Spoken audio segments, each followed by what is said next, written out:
How to go back in iPhone. Hello guys, this is Atticus and welcome back to another tutorial video. In today's video, I'll teach you guys how you can go back in iPhone. So by going back, I actually mean how you can add a gesture such as swipe gesture or tap gesture to just go back to the home page in iPhone. So without any further ado, let's dive right into it. The first step that we will need to do is just head over to our settings. Now the swipe gesture that I'm talking about is this one right here. Just head over to general. If you swipe it like this on the right hand side, it should just go back. So this also works for your Safari. You can use it in other apps as well. But the thing is that this is a default option.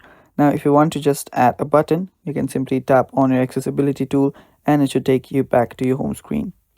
So to add that very feature, head over to your settings. Simply scroll down till you find accessibility.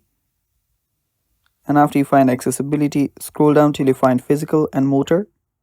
Tap on touch and make sure that you've turned on assistive touch.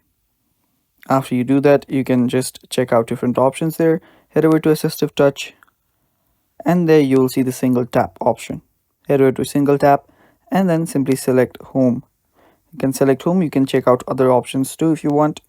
And yeah, simply tap on home, and after you do that, whenever you tap on your accessibility tool, you'll be back on your home. And that is how you can turn on any gestures, and that is how you can go back in iPhone.